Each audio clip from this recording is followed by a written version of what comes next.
Will come to order. Without objection, the chair may declare the committee in recess at any point. For purpose of today's hearing is to assess harmful impacts of the DHS shutdown. Chair reminds all members that the chair will enforce the rules of decorum at all times and urges all members to be mindful of their remarks. I now recognize myself for an opening statement. Good morning. I want to start by thanking our witnesses for appearing before the committee today. Chuck Schumer and the Senate Democrats shut down the Department of Homeland Security 40 days ago. Their actions are reckless, dangerous, and unacceptable. Today, we are fortunate to hear from the leadership of 4 DHS components that have been dealing with the direct impacts this shutdown has placed on their agencies, their missions, and their workforce. It is unfortunate that Senate Democrats chose to shut down DHS and weaken our national security posture for their own political gain, especially at such a critical time and heightened threat environment across the homeland. Senate Democrats have repeatedly held up and voted against a bipartisan bicameral deal to fund DHS for fiscal year 2026. Recent developments in the Senate are showing some potential momentum towards hopefully ending this harmful shutdown soon. If the deal is proposed, we look forward to reviewing it quickly. The fact is that DHS is still shut down today, and we should never have been in the position in the first place. And once this shutdown eventually does end, the department and its workforce will be left dealing with the damaging consequences of it for a long time. And lawmakers need to be prepared to support them. Another reason why our hearing today is so important. I expect members on the other side of the aisle to speak today about how they support funding for some DHS agencies, including those appearing before us today, such as TSA, but they do not support the rest of DHS, including ICE and CBP. To withhold funding from the department is not only flawed, but immensely dangerous. The Department of Homeland Security was created after the terrorist attacks of September 11th, in direct response to operational silos among security agencies and general failures in coordination and information sharing. As a lifelong New Yorker and the representative of a community forever marked by the September 11th terrorist attacks, the mission of the department is deeply personal for me. 25 years later, its purpose is essential as ever. Putting the fragmented pieces together under a single entity was the primary objective in creating the Department of Homeland Security. The department exists to ensure that all agencies and personnel entrusted with protecting the lives of the American people are working together to accomplish their interconnected missions to protect, defend, and secure the homeland. Democrats have argued to throw out that framework by proposing Congress fund some DHS agencies, but not others. This approach would dangerously degrade interagency coordination. Responding to threats, protecting the American people, and preparing the country for future events requires the coordinated efforts of dozens of DHS agencies and hundreds of thousands of dedicated individuals all working together to accomplish the department's no-fail mission. The shutdown has caused massive disruptions across our airports and travel system nationwide, weakened our nation's cybersecurity posture, and left states unsupported. With less than 100 days until the start of major events across the United States, such as FIFA World Cup, Sail 250, and America 250, we cannot afford to let DHS go unfunded and unsupported. TSA security officers, CISA cyber defenders, civilian Coast Guard personnel, and FEMA emergency management professionals, while deemed essential, are going unpaid. The Trump administration has been able to pay military and law enforcement personnel, but this is not a long-term solution. We must focus on funding the DHS workforce. These are public servants who care about the department's mission. These men and women keep our nation safe every day. We need the best and the brightest to defend the United States from sophisticated adversaries and dynamic threats. And this dysfunction and uncertainty only makes it harder for DHS to recruit and retain talented public servants. Washington cannot continue to disrespect and devalue their work without consequence. While back pay is helpful in the long run, mortgage payments, rent, health care, child care, car and electric bills were due yesterday. Providing food for your family cannot be put on hold while Chuck Schumer and Senate Democrats play politics with national security. I'm extremely concerned about the long-term impacts that this shutdown will have and already has had, compounded by the lingering impacts of the 43-day shutdown that DHS experienced last fall on the recruitment and retention of DHS personnel. Over 1,550 TSOs have left TSA during the past 2 shutdowns. It takes 4 to 6 months to onboard and train a new TSO. With the FIFA World Cup across 11 U.S. cities starting June 11th, millions of international fans are expected to travel through our nation's airports. This presents a dire situation both in terms of efficiency and security, and it only gets worse with each passing day. In the last several weeks, we have seen acts of violence across the country from Austin, Texas, to West Bloomfield, Michigan, and ISIS-inspired attacks at Old Dominion University and in New York City, reminding us of the persistent threat of terrorism we face and why a fully funded and functional DHS is so critical. New leadership at the department with Secretary Mark Wayne Mullen presents an opportunity to make improvements across the board and move forward together. The shutdown is not a game, and frankly, I'm tired of it being treated like one. The stakes are too high. We owe it to the American people to stop the political games, to fund DHS, and to get back to regular order. I hope all my colleagues will use this opportunity today to hear from the witnesses about the harmful operational and security impacts that this shutdown has caused and the long-term consequences that we need to be prepared to address. I look forward to a productive conversation with our leaders here today. I now recognize the ranking member, the gentleman from Mississippi, Mr. Thompson, for his opening statement. Thank you very much, Mr. Chairman. I welcome our panel of witnesses before us today. Mr. Chairman, Republicans holding this hearing requiring the Department of Homeland Security shutdown is a height of hypocrisy, not only because they and their president are to blame for the shutdown, but also because they are complicit in causing irreparable damage over the 15 months to DHS, its mission, and its workforce. Let me be clear at the outset that Democrats want to fund TSA, FEMA, CISA, and the Coast Guard, and have repeatedly offered bills to do just that. However, Republicans have blocked all of them. Let me say that again. Republicans have repeatedly blocked bills Democrats offered to fund every agency before this committee today.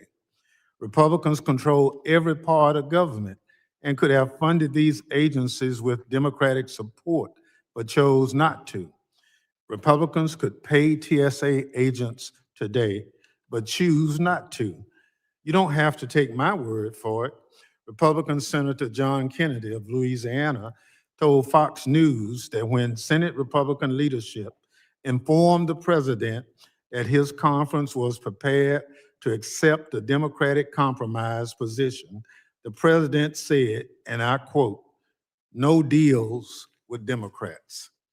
So this is a Republican shutdown, but as per usual, they take no responsibility.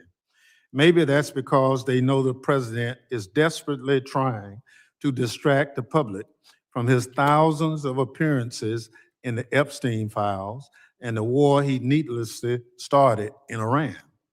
They know Trump doesn't want the media or the public talking about the affordability crisis he created, or skyrocketing gas prices, or raising inflation. Rather than do what's right for Homeland Security, the frontline personnel working without a paycheck, or the traveling public, congressional Republicans do Trump's bidding every time. He snaps his fingers and they jump. The only question is how high. And that's what we have here today. A shutdown congressional Republicans agreed to in order to cover for Trump. Even today's hearing is designed to cover for him. I requested that the chairman extend invitations to ICE and CBP leadership to testify today, but he declined to do so. I respect the chairman, but his decision is a troubling departure from committee practice. I've served on this committee since its inception, and I know firsthand how this committee has been run since it was stood up after 9/11. Republicans have now set an unfortunate precedent they'll have to live with going forward. But the facts remain that ICE and CBP should be here today because those agencies are critical to the full resolution of DHS's funding issues. Mr. Chairman, pursuant to Clause 2J1 of Rule 11, I'm furnishing you with a demand for a Minority Day hearing on the subject of today's hearing, signed by Democratic members. Democrats want to ensure that before we give even more money to ICE and CBP, which is already flush with cash, by the way, that we rein in the deadly abuses we saw in Minneapolis. We owe Renee Good and Alex Preddy that much. As the attorney for Renee Good's family implored the committee in a letter this week, do not forget the unthinkable killing of Renee, a loving and peaceful American mother of 3, and the broader harm done to other Americans. Trump doesn't want people to remember how his secret police shot innocent Americans dead and terrorized communities.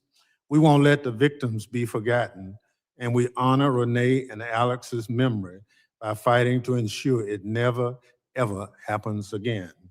I'm extremely troubled that Trump has deployed ICE agents to airports around the country. We cannot allow what happened on the streets of Minneapolis to happen in our nation's capital. According to the chairman's testimony, TSOs receive 6 months of training. ICE agents, according to testimony that we received before this committee, received 47 days. So I don't understand how people with less training is going to help people who have more training.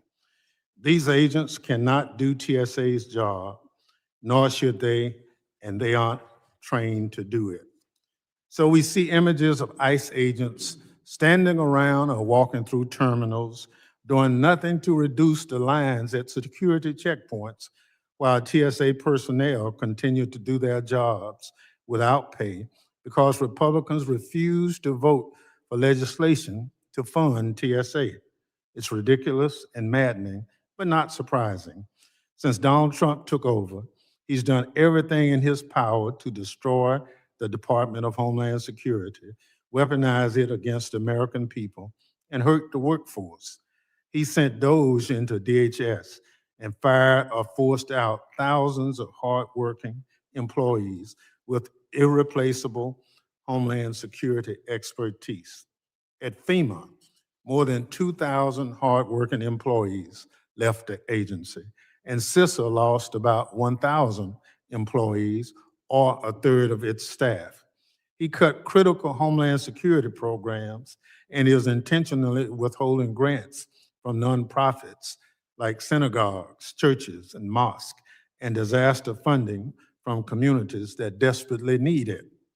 He also attacked DHS worker union rights, and his administration is suing to end transportation security officers' collective bargaining rights as we speak. They are the hard-won rights of the very same officers Republicans are claiming to care so much about. This administration has done nothing but marginalize and denigrate TSA from the moment Trump was sworn in. Meanwhile, Democrats have been fighting for the TSA workforce since long before Republicans discovered this week, apparently, that DHS is more than just ICE and CBP.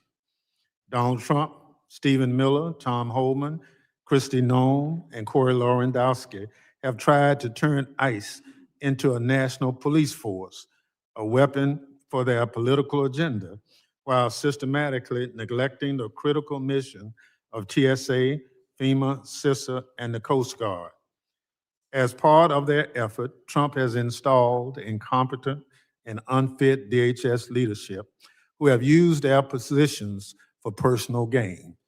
At the top of the list is disgraced former Secretary Kristi Noem, who lived rent-free in government housing meant for military leadership. She wasted millions of taxpayers' dollars on ad campaigns and photo ops, complete with hair, makeup, and a rented horse for $20,000 for her to pose for the cameras. And her so-called special government employee, Corey Lewandowski, used his position and close relationship with Noem to steer contracts and sweetheart deals to his cronies in a pay-to-play scheme that has him under investigation. FEMA is on its third unqualified acting administrator in 15 months, and the witness that was scheduled to testify today, Mr. Greg Phillips, raises serious concerns. He said of President Biden last year, and I quote, "I'd like to punch that expletive in the mouth right now. He deserves to die, and I hope he does," unquote. Mr. Phillips reportedly claims to have been involuntarily teleported multiple times, including once to a Waffle House in Georgia. That kind of violent rhetoric and wild conspiracy theories are troubling for someone who holds a leadership position at DHS. For their part, congressional Republicans have sat idly by and watched it all happen, often enabling, encouraging, and cheering on this madness. So to my Republican colleagues, spare us your crocodile tears today. Your talk is cheap, and the theatrics are nothing but performance. This hearing won't get DHS employees a paycheck. I urge my Republican colleagues to stop the performance and start governing. Join Democrats in passing legislation to reopen DHS today. Mr. Chairman, I yield back. Gentleman yields back. I appreciate the gentleman's request for a minority member day hearing, and we will take it under consideration. I also have to address something the gentleman said in his opening statement about me going against committee precedent. As the gentleman knows, it is not committee nor House precedent for minority executive branch witnesses on executive branch panels. Further, both ICE and CBP testified in front of this committee 5 weeks ago. And there was also a statement about how Republicans voted against funding TSA and other agencies. I know myself, sitting up here, have voted, as well as my other colleagues, have voted twice already to pay TSA workers and all the other employees at DHS, and I look forward to voting again to pay them this week. I don't think my Democratic colleagues can say the same. So I appreciate the gentleman's opening statement, but I want to stick to the facts here. And with that, other members of the committee are reminded that opening statements may be submitted for the record. I would now like to formally introduce our witnesses. Ms. Ha McNeil serves as the senior official of the Transportation Security Administration, TSA, performing the duties of the administrator. Ms. McNeil was appointed deputy administrator in 2025 and was previously the chief of staff at TSA. She has a background in national security and technology policy with prior experience across the National Security Council, the Office of Management Budget, and private sector roles. Admiral Thomas G. Allen serves as the Vice Commandant of the U.S. Coast Guard, serving as the service's second in command since February 2026. As a career Coast Guard officer with nearly 35 years, he has led major command operations, overseeing mission support operations at U.S. Southern Command and Coast Guard activities across the Northeast. Mr. Nick Anderson serves as the acting director of the Cybersecurity Infrastructure Security Agency, or CISA. He was appointed in February 2026 after serving as the agency's executive assistant director for cybersecurity. He's a senior cybersecurity leader and U.S. Marine Corps veteran with prior experience across the Department of Energy, the White House Office of Management Budget, and the private sector. Ms. Victoria Barden is the Associate Administrator of the Office of External Affairs at the Federal Emergency Management Agency. Ms. Barden brings nearly a decade of emergency management and disaster recovery experience. I thank all the witnesses for being here today. Pursuant to Committee Rule 8C, I ask that the witnesses rise and raise their right hand.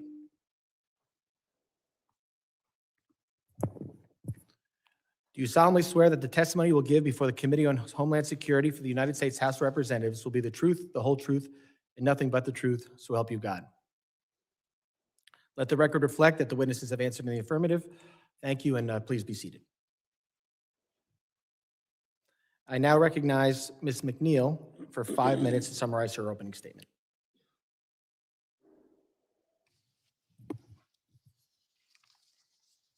Chairman Garbarino, Ranking Member Thompson, and members of the committee, thank you for the invitation to testify before you today on behalf of the Transportation Security Administration. This fiscal year, TSA has been shut down for 50% of the time, or 85 days. And if still shut down this Friday, we will have reached nearly $1 billion in missed paychecks. This level of disruption is unprecedented and unacceptable and significantly undermines the security of US transportation systems. 99% of the TSA workforce operates outside of the national capital region, working across the country, living within your districts and communities. 95%, or more than 61,000 of TSA's employees must continue working without pay during a shutdown. Congress and the traveling public should be proud of the excellent job the TSA workforce does to protect our national security. Paying these dedicated employees for the work they are performing should never be a point of debate. And yet here we are on the 40th day of our third shutdown this fiscal year. Many in our workforce have missed bill payments, received eviction notices, had their cars repossessed and utilities shut off, lost their childcare, defaulted on loans, damaged their credit line, and drained their retirement savings. Some are sleeping in their cars, selling their blood and plasma, and taking on second jobs to make ends meet, all while being expected to perform at the highest level when in uniform to protect the traveling public. A transportation security officer at Reagan National Airport recently said, "I just want Congress to pay me for the job I am doing." During the 43-day shutdown last fall, TSA experienced a 25% increase in TSO separations when compared to that same time period the year before. We have already lost over 480 TSOs this shutdown, and our call-out rates have accelerated as our workforce was still reeling from the last shutdown. Prior to this shutdown, our TSO call-out rate was 4%. Now, multiple major airports are experiencing days where 40 to 50% of their staff are calling out because they simply cannot afford to report to work. This has led to the highest wait times in TSA history, with some wait times greater than 4.5 hours. We are being forced to consolidate lanes and may have to close smaller airports if we do not have enough officers. It is a fluid, challenging, and unpredictable situation. We understand this is frustrating and disruptive. Unfortunately, we have seen an over 500% increase in the frequency of assaults on our officers since this shutdown began. This is unacceptable and we will not be tolerated. We are pursuing all legal avenues to prosecute these incidents. To the traveling public, we ask for your patience and understanding as our officers are working their hardest to ensure you can travel safely, all the while not getting paid. As the shutdown drags on, we fear we will continue to lose talented and experienced employees to other jobs that can provide a steady paycheck. Not only is the shutdown decreasing the number of interested candidates, for those we are able to hire, they are required to complete 4 to 6 months of training before they are certified to work at checkpoints. At this point, newly hired officers will not be able to work on the checkpoint until well after the 2026 FIFA World Cup. This is a dire situation. We are facing a potential perfect storm of severe staffing shortages and an influx of millions of passengers at our airports for the World Cup games in less than 80 days. I'm thankful to President Trump and Border Czar Tom Homan for their leadership and our ICE colleagues for helping the TSA workforce at key airports, enabling TSA officers to focus on carrying out critical security screening duties during this challenging time for our agency. And I look forward to supporting Secretary Mullen in advancing the collective priorities of the department.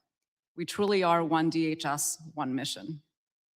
Congress consolidated 22 agencies and established DHS to unify our Homeland security defenses and prevent another 9/11. Moments like these highlight the importance of a unified and fully funded DHS. I respectfully call upon Congress to fund the Department of Homeland Security and to ensure this never happens again. I thank you, and I look forward to your questions. Thank you, Ms. McNeil. I now recognize Admiral Allen for 5 minutes to summarize his opening statement. Chairman Garbarino, Ranking Member Thompson, and distinguished members of this committee, thank you for inviting me to testify today. The Coast Guard is a proud member of the Department of Homeland Security and the only armed force within DHS. As a vital instrument of national power, we save lives, control, secure, and defend the U.S. border and maritime approaches, ensure the flow of commerce that is vital to America's economic prosperity, and strategic mobility, and respond to crises at a moment's notice. Every action we take is dedicated to protecting our nation. The American people depend on us, and we provide a remarkable return on investment, but only with consistent and predictable appropriations. For 85 of the last 176 days, almost 50% of the time, the Coast Guard has not had funding needing to operate and pay our workforce. Most importantly, the lapse is creating an unacceptable financial strain on our people. Our dedicated civilian employees have already missed several paychecks, leaving them without resources to support their family. Our military members and their families are operating under grim uncertainty of whether they will receive their next paycheck. And our deployed crews conducting critical national security missions are accumulating thousands of dollars in expenses with no way to being reimbursed. These realities erode the sacred trust our men and women have in the nation they serve. The work our crews perform every day is dangerous. Any distraction puts our crews at risk. From our tactical boarding teams executing counter-narcotics missions to our rescue swimmers deploying from helicopters into rough seas. Our crews should not have to worry about if their families will be able to pay rent or buy groceries.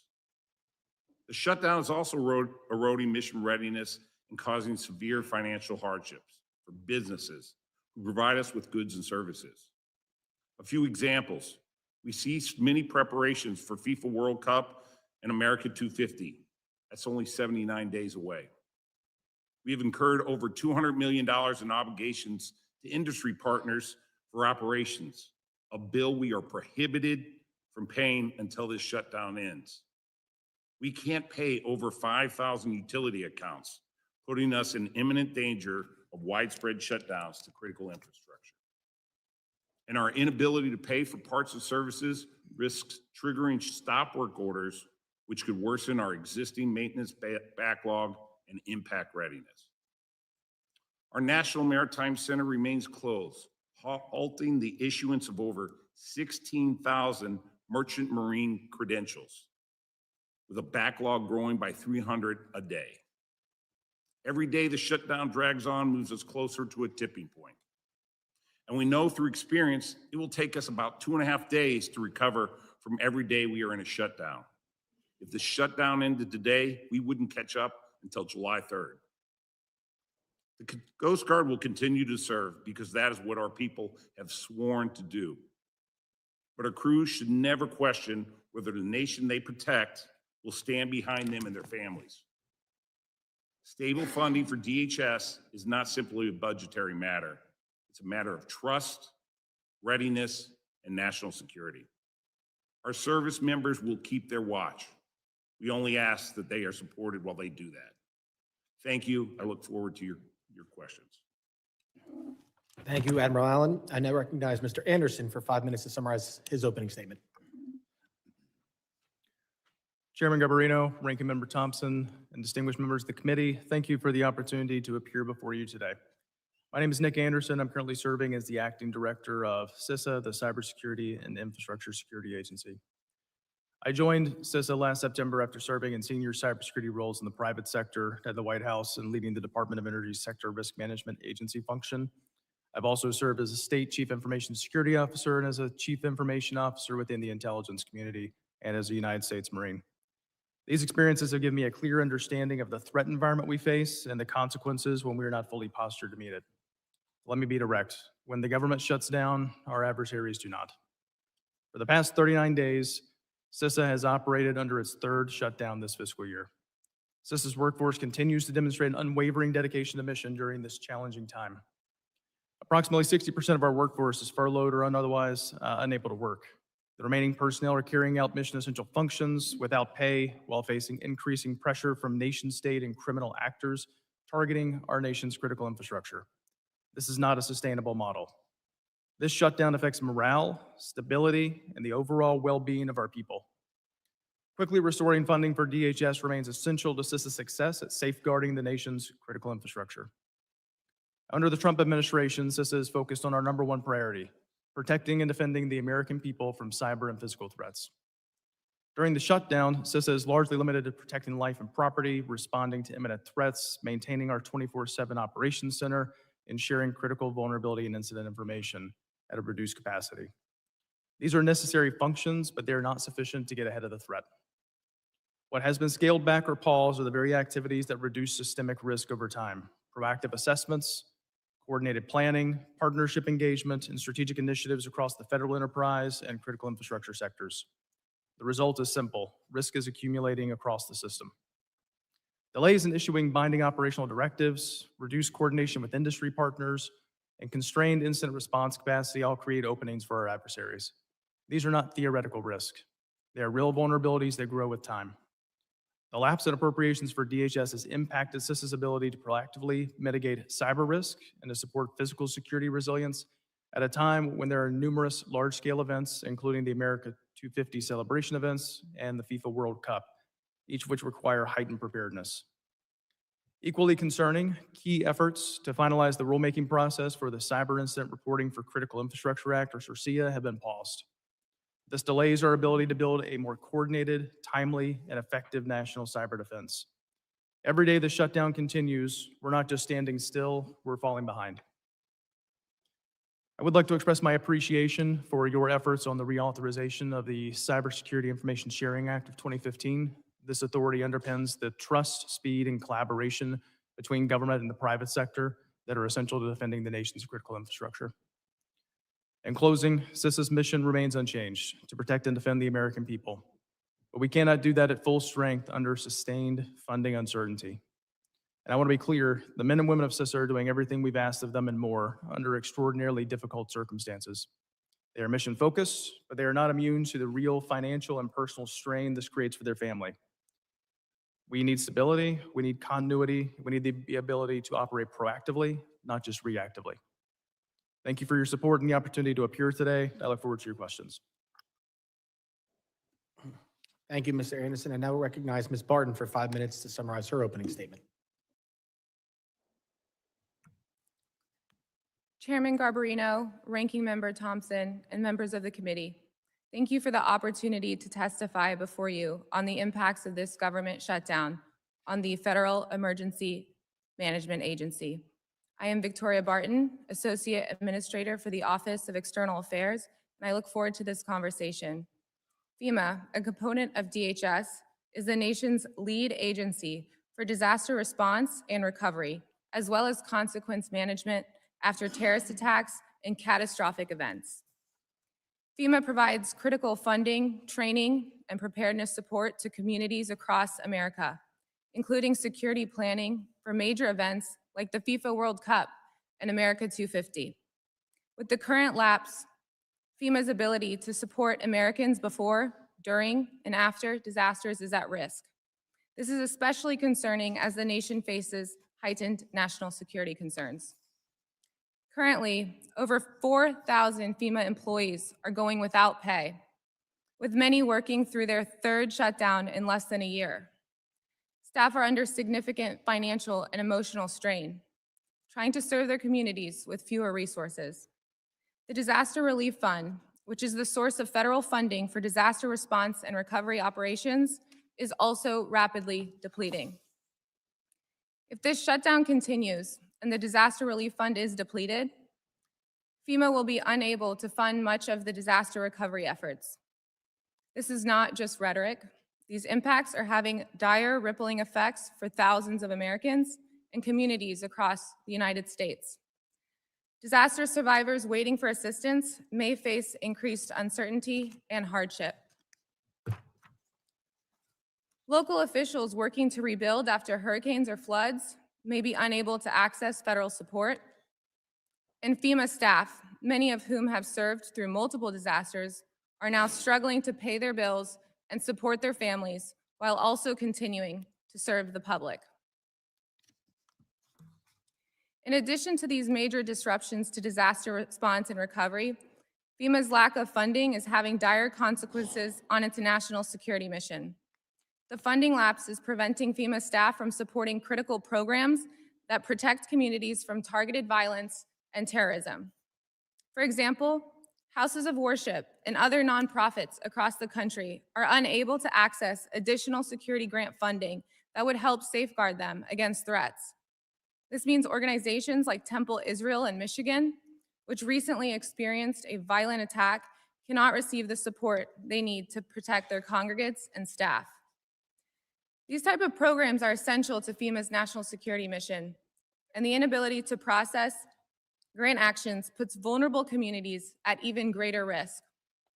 Almost all of FEMA's training courses have been postponed due to the shutdown, including critical anti-terrorism preparedness courses and many others. The importance of these training courses cannot be measured, but their absence is being felt nationwide. Every week, over 40,000 students, primarily local emergency managers, firefighters, emergency medical technicians, are denied the opportunity to learn how to better protect their communities. The reality is this: with hurricane season approaching, each day of this shutdown increases the risk that a catastrophic disaster could occur while FEMA's capacity to respond and support recovery is diminished. This shutdown is imposing far-reaching and serious consequences for FEMA's operations and the nation's ability to prepare for, respond to, and recover from disasters. I urge Congress to immediately pass funding for the department so we can carry out our duties and our responsibilities of serving and protecting the American people. Thank you for your support and the opportunity to appear before you today. I look forward to our questions. Thank you, Ms. Barton. Members will be recognized by order of seniority for their 5 minutes of questioning. I'll be strictly keeping to the 5-minute rule. I now recognize myself for 5 minutes of questions. Ms. McNeil, you talk about the possible closure of small airports. Maybe TSA should shut down Dulles and DCA so the Democrat senators can't get out of here when they try to leave this week, and you should keep them here until they actually pass some funding. I want to bring up, you talked about the loss. I talked about a number, you talked about a number, how many TSOs you've lost, but something you said definitely scared me. The onboarding of new TSOs, you said they will not be trained properly enough to work on the lines in time for FIFA. Is that right? Chairman, that is correct. It takes a TSO 4 to 6 months to be fully certified in all functions to operate a checkpoint. And so at this point, if we bring on any new TSOs, those folks will not be deployed in time by FIFA. And so we are watching our attrition rates very closely to make sure that, if we see any spikes, we'll have to pivot and assess how we are going to staff the FIFA locations adequately. So so that scares me that, it's a 4 to 6 month delay of getting new people on the line from new hires. So every day we lose someone, we can't replace them for at least, and if they get hired the same day, we can't replace the person we lost for 6 months, 4 to 6 months. That is definitely very scary. Acting Director Anderson, you mentioned 56% of your workforce is furloughed and the rest are working without pay. Can you help the American people understand what is not getting done right now at CISA that should be getting done? Thank you, Mr. Chairman. There's a variety of assessments that CISA completes day to day, whether that's working with the private sector or it's working with our state and local partners or across the federal ecosystem. It's an exceedingly dynamic threat environment, as you know, both in the cybersecurity landscape and in the physical security landscape. So even a reduced capacity within these essential functions presents a real opportunity for our adversaries to be able to take advantage of that gap in capability. So, I've been on this committee since I first got to Congress in 2021. We have talked repeatedly about how Iran has been one of our biggest cybersecurity adversaries. They attack us millions of times a day. And with this heightened threat environment, what are your immediate priorities when it comes to cybersecurity in the agency? Well, specifically regarding that nation-state actor, we pulled together a tremendous amount of information from indicators of compromise to techniques and procedures pertaining to their typical behaviors that we see in cyberspace. We've been able to share that with our sector-based colleagues across critical infrastructure and across the federal and state communities. We continue to provide sort of heightened awareness at the capacity that we can during a shutdown in order to be able to provide cybersecurity alerting for all nation-state risks, in particular with those pertaining to critical infrastructure. Have you been I know a lot of the times our state and local governments are the focus of these attacks. Has the shutdown affected your ability to deal with the state and local partners to make sure they're protected? Many of the proactive services that we provide free of charge from CISA, that's core to our mission here. And yes, absolutely, every segment of the customers that we serve have been impacted here, including state and locals and their ability to receive these services and receive the threat intelligence that we typically provide. Though again, the most essential information that we can provide at the capacity we have today, we're continuing to share with them. Ms. Barton, I appreciate your ability to fill in quickly for Mr. Phillips today. And I want to thank both you and him. Even during the shutdown, we've been working with your team, both you and Mr. Phillips, to try to get a lot of the grants that FEMA manages, the security grants, the nonprofit, all of them, old money that's owed out or prepared to go out the door for when the shutdown ends. So I do appreciate, even though you're all in the middle of the shutdown, you're still working towards getting those things done for when the shutdown finally ends. You talked about with the DRF. What's the number what's the DRF at right now? Thank you, Chairman. The DRF is at 3.6 billion right now. And we're in so 3.6 billion, which is not a lot of money for the DRF, and we're dealing with a lot of fires. I think in Nebraska there were tornadoes, a lot of mega storms in both the Northeast and Hawaii.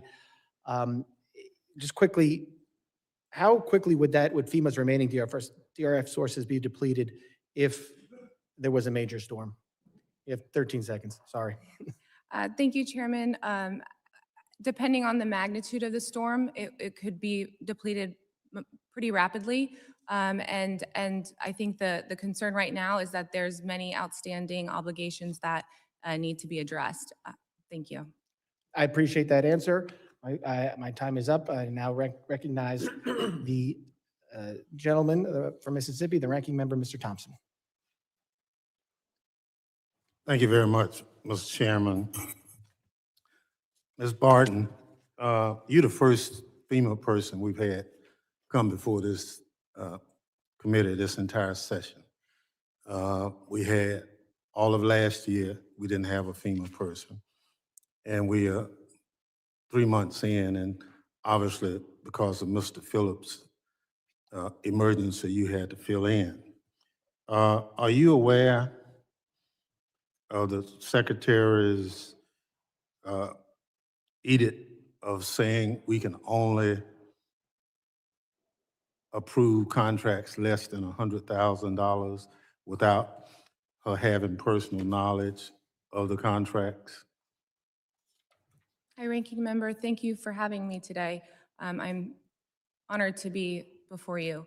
I am aware that we have a new secretary. Secretary Mullen has been sworn in and confirmed. We are looking forward to his guidance and vision and stand ready to implement as we receive that. So can you tell me currently how many contracts are not signed because of this 100,000? I don't want to talk about the incoming secretary. Just give me an aggregate number. I don't have full visibility into all the pending contracts. I understand it is a priority to address those. A lot of our staff is furloughed and impacted by this current lapse. However, I do know that there's large efforts to address any contracts that are pending. You've heard him say that? Yes. All right. So are you aware that there were disasters in North Carolina and other states where the governors were Democratic that were delayed in approving the contracts versus states where the leadership was Republican? As far as North Carolina, I had the pleasure to meet with Governor Stein when he was in Washington, D.C. He came to FEMA. We had an excellent meeting. That same week, we were able to announce hazard mitigation funds as well as public assistance. As far as other governors, I know over this last weekend, there was flash flooding occurring in Hawaii.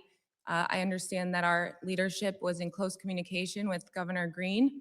And so that's really our focus. My priority every day is ensuring that the people who are being impacted. So if I told you that 89% of disaster declarations from Republican-led states were approved versus 23% from Democratic states have been approved.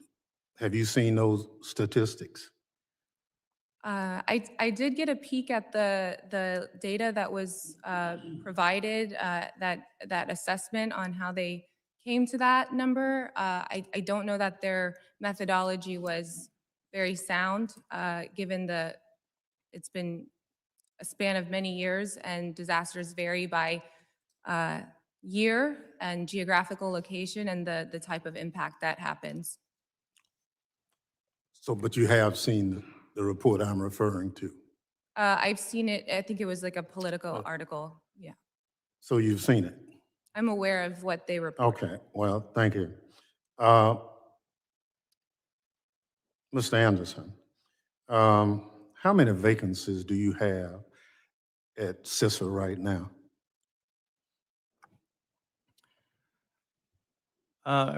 Approximately 1,000, Ranking Member. How long have those vacancies existed? I think there's a variety of sources of the attrition, so I couldn't give you a specific point in time. You know, we have a continued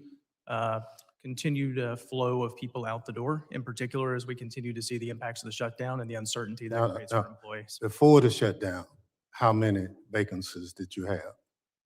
I'd have to go back and get you a specific number for before the shutdown, sir. Please get it. Please get it to me, because I think you had that many. How are you feeling them at this point? Well, I think at this point, sir, the greatest focus for me is the impact on the employees that are serving the mission right now. You know, and the choices that they're having to make every single day between continuing to serve their nation or continuing to be able to pay their bills and take care of their families. I yield back. Gentleman yields back. I now recognize the gentleman from Texas, former chairman of this committee, Mr. McCall, for 5 minutes questions. Thank you, Mr. Chairman. We're here today because at a time when our nation is facing heightened threats, Democrats have shut down the Department of Homeland Security. DHS was created in the aftermath of September 11th attacks to protect and secure the homeland. Shutting it down is national security malpractice, and it's shameful.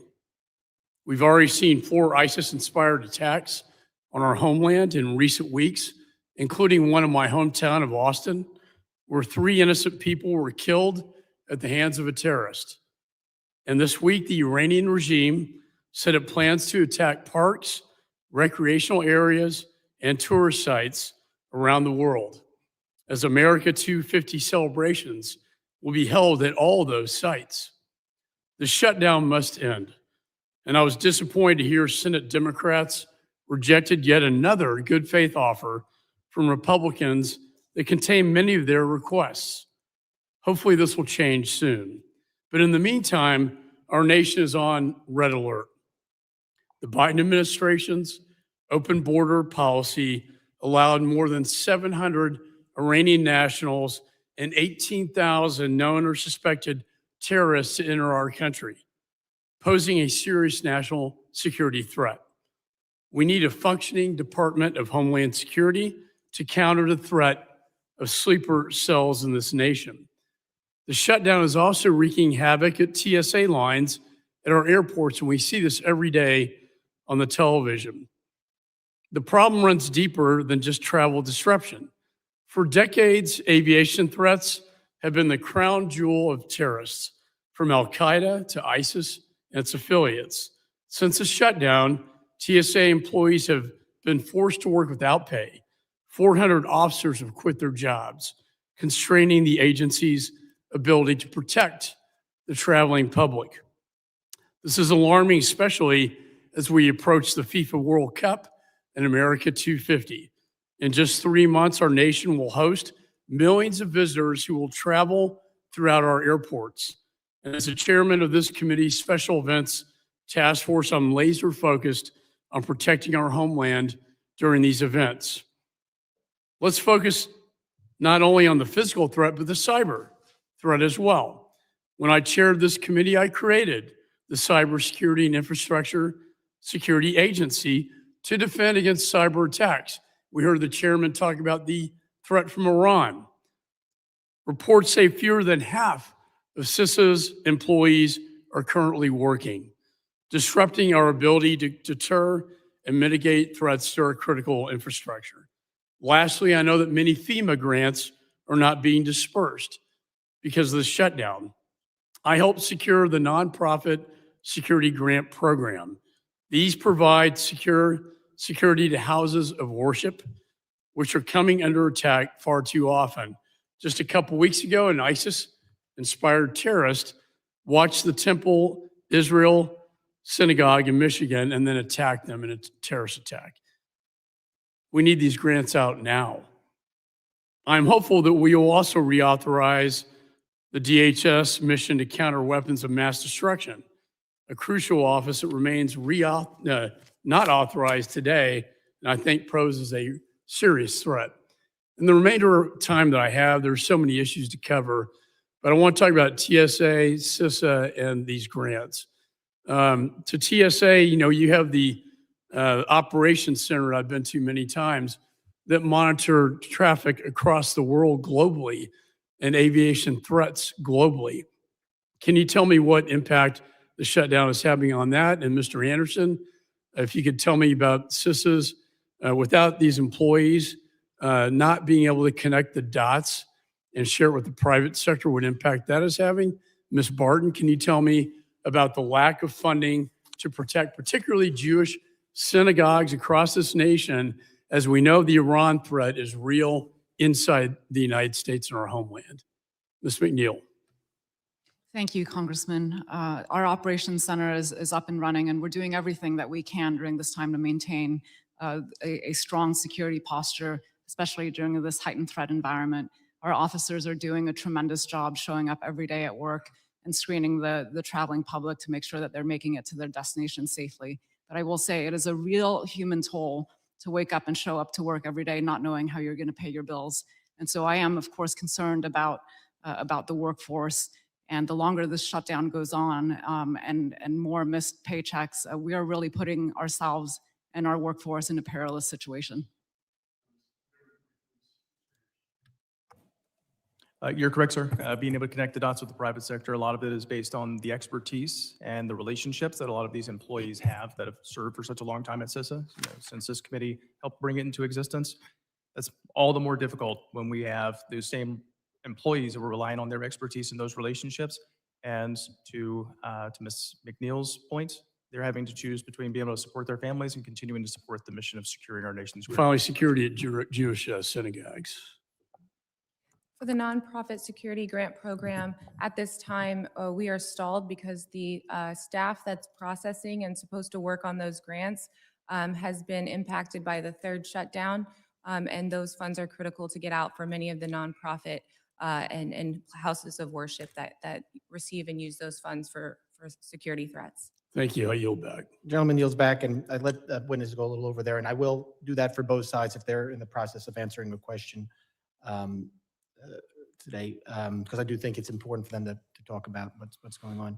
I now recognize the gentleman from California, Mr. Correa, for 5 minutes of questions. Thank you, Mr. Chairman. I want to thank our witnesses for being here today. And let me start out by saying that I agree with Mr. McCall. We face a clear and present danger in this country today. Let me ask each one of you a question, if I may. Simple yes and no. Do you believe we should end this shutdown as quickly as possible, Mr. Allen? Yes, sir. Ms. McNeil? Yes, sir. Mr. Anderson? Yes, sir. Ms. Barton? Yes, sir. Apparently, President Trump disagrees with you. This is a headline from Monday, New York Times, actually, Tuesday. President Trump said on Monday that Republicans should stop negotiating with Democrats to end the partial government shutdown and instead focus on passing his voter legislation. He actually has told Republican senators, stop negotiating with Democrats. We have a disconnect here. Wouldn't you say? So do we really want to end this shutdown or not? I tell you, we can start out by doing what I just did a few weeks ago, which is I wrote to the Congressional Management Office and said, withhold my paycheck. Don't pay me until TSA workers are paid. Mr. Chairman, let's start at the beginning. No pay for federal workers, no pay for us. Think so? Yes, no? Let's do it. Ms. McNeil, you were right about attrition rates at TSA. I remember a few years ago, working on this issue of attrition. It was up to 20% for TSA workers. What changed that? Better pay, better benefits, because what we wanted to do was professionalize TSA workers from part-time, minimum wage workers to make them what they're supposed to be, which is frontline workers that are watching to make sure nothing gets on a flight that could hurt Americans. Can I ask you another question, Ms. McNeil? What's the status of the collective bargaining rights of TSA workers right now? The CBA remains in place as the court works through. But you've tried to take them away and the courts have said, hold on, correct? That is the order of the courts. Thank you. We're talking about funding. ICE and CBP, flush with cash right now. Last July, I asked whether DHS reprogrammed any funding from other DHS agencies to ICE. DHS reported that ICE received more than $310 million in transfers from other DHS agencies, including $143 million from CISA and another $32 million from FEMA. Ms. McNeil, have you asked DHS leadership for existing ICE and CBP funds to be reprogrammed to your employees? Cash is sitting there. Don't you think our national security demands that you ask that? Have you asked for that? I think that the issue at hand here. Have is you the asked Department of for that Homeland Security reprogramming? needs to be funded. And that Have is you something asked for that Congress- reprogramming? Yes or no, ma'am? Have you asked for the reprogramming? That's my answer. Mr. Anderson, the same question. Have you asked leadership to reprogram excess ICE and CBP funding to pay your employees? Simple yes or no. Sir, we have a tremendous amount of support. Thank you very much. Mr. Phillips. Excuse me, Ms. Phillips, I'm sorry. No problem. Have Sorry. you asked to have funds reprogrammed? The answer is no. We have fun. Look, folks, your agencies are on record giving nearly $200 million to ICE for mass deportations. Yet you haven't asked for any of that money back when, like Mr. McCall said, we have a clear and present danger in this country. Do we or don't we consider TSA employees critical defending our nation? Thank you, Mr. Chairman. My time is up. I yield. Gentleman yields back. Now recognize the gentleman from Mississippi, Mr. Guest, for 5 minutes of questions. Now, thank you, Mr. Chairman. 40 days. For 40 days, 22 federal agencies that fall under the umbrella of the Department of Homeland Security have not received funding from the federal government. Those 22 agencies employ over 260,000 Americans. Let that sink in. Over 250,000 of our federal law enforcement and first responders, many have not received a check in almost now 6 weeks. What has that resulted in? It's resulted in travel delays. In some cases, travel delays in excess of 4 hours. It's resulted in loss to the economy. It's estimated that our economy has lost more than $2.5 billion during this shutdown. And it has made America less safe. So to each of you, I want to apologize that Congress has not been able to fund the agencies for which you work, to fund those individuals who work under you. But I must say, I must push back on the narrative that this is a Republican-created crisis, that this is the Republicans' fault. Chairman Garbarino said that every Republican on this committee has voted twice to fully fund DHS. And I'll tell you that we will have an opportunity later this week to vote a third time to fund DHS. And I am confident that every member here who has voted previously will vote again to pay the men and women of DHS who place themselves in harm's way to keep us safe. If you remember when this shutdown began, this was going to be a temporary shutdown. Democrats said, fund everything but DHS, give us a week, we'll get this worked out. That week has now turned into over 40 days. Democrats said, we don't want to fund the agency until there's change in leadership. So President Trump reassigned Secretary Nome. Yesterday, just yesterday, Secretary Mark Wayne Mullen was sworn in. And Republicans have made that change. Democrats also said, we refuse to fund DHS unless you separate ICE. You separate ICE out of DHS, we'll fund all the other agencies. We'll fund Coast Guard, we'll fund TSA, we'll fund FEMA, we'll fund CISA. And what did we see yesterday? Yesterday, and this is the Hill headline from today, talking about the events of yesterday. Senate Democrats, not Senate Republicans, Senate Democrats reject GOP offer to reopen DHS.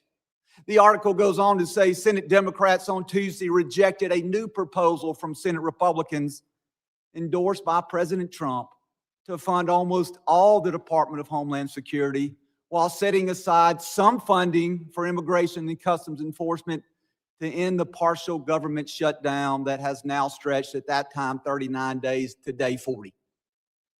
And so to my Democratic colleagues, I will tell you it is time for you to stop gaslighting the public. It's time for you to stop lying to the American people. It's time for you to stop saying that this is a Republican issue, that we created this, when we have voted time and time again to fund DHS. That we see in the Senate, a proposal was made, a good faith proposal to try to honor the request of the Democrats to separate agencies out except ICE. And we have changed leaderships in DHS by having a new secretary sworn in just yesterday. So the Democrats, which are now the policy of abolishing ICE, now the policy of, now the party of defunding the police, they are also now today, they are the party of government shutdown. And so in the last minute I have questions that I would like just yes or no answers. Again, would like for you to have time to expand, but know that my time is short. Ms. McNeil, have the 60,000 men and women of TSA been paid since the government shutdown began? Yes or no? They have not. Mr. Anderson, have the 2,500 employees of CISA been paid since the government shutdown? Yes or no? No, sir. Ms. Barton, have the 22,000 employees of FEMA been paid since the government shut down? No, sir. Ms. McNeil, has the shutdown impacted your ability to carry out your core mission? It is getting harder by the day, sir. Mr. Anderson, same question. Has your mission, have it impacted your ability to carry out your mission? Yes, sir, absolutely. And Ms. Barton, same question to you. I see the impacts every day. Last question as my time expires. Ms. McNeil, is America more or less safe because of this government shutdown?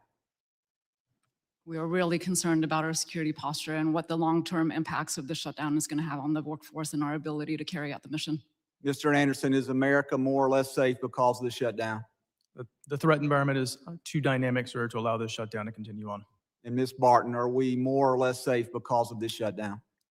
We are crippling our disaster response and recovery abilities by the day. Thank you, Mr. Chairman. I'm sorry for being over time, and I yield back. Gentleman yields back. I just want to, Ms. Barr, I just want you to clarify your answer about the employees not getting paid to make sure you have the right thing on the record, because I know some FEMA employees have been. Can you just confirm which employees are not being paid right now? The employees who are not funded out of the disaster relief fund are not being paid. Some are furloughed and some are going to work while not being paid. Okay, so the Thank you for employees, that. the employees not getting paid by the DRF. Thank you very much for clarifying Yes, that. Chairman, thank you for that opportunity. I would like to now recognize the gentleman from Michigan, Mr. Tanadar, for 5 minutes of questions. Thank you, Chairman. Acting Administrator McNeil, I previously told you in a hearing that I represent Detroit Metro Airport, Michigan's busiest airport and one of the largest airline hubs in the world. Due to DHS shutdown, transportation security officers have continued to go without pay.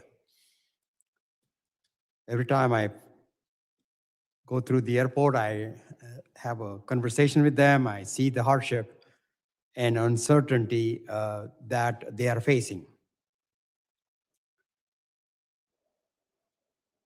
It is the committee's understanding that DHS is utilizing a $10 billion slush fund from a Republicans' big ugly bill to pay some personnel during the shutdown.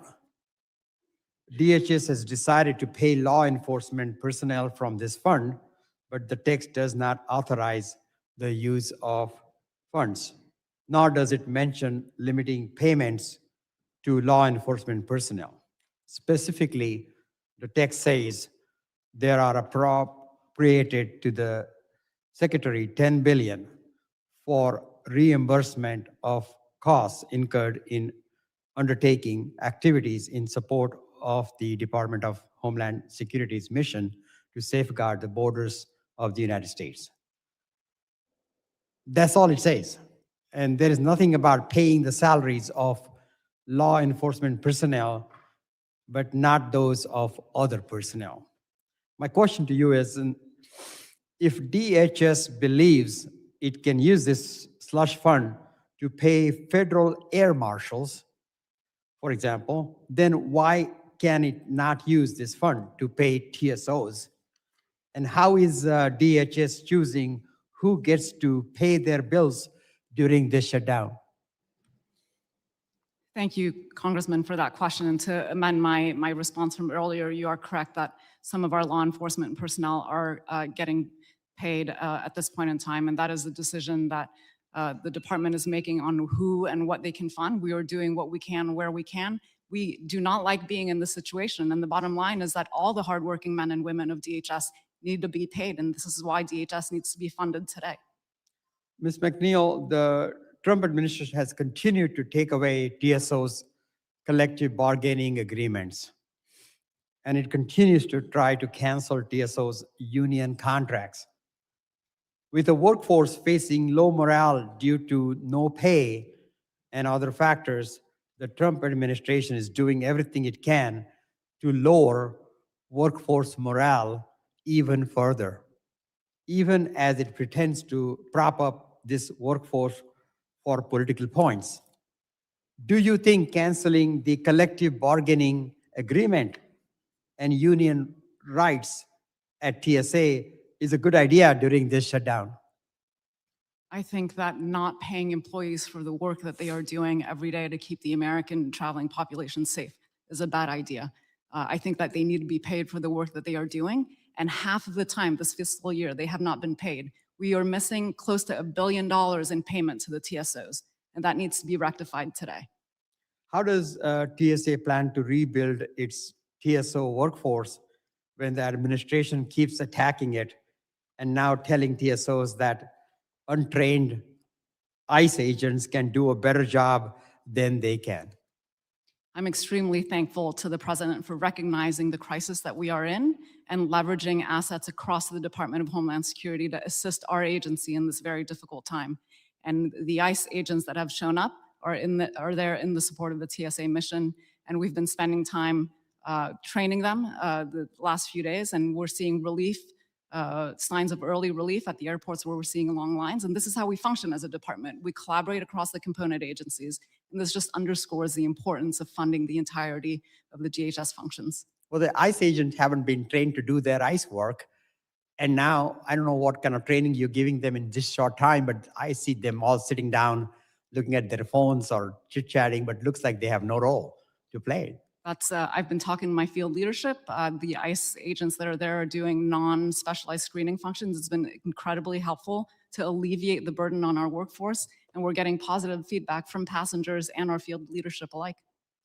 Yes, my time is up, so you're back.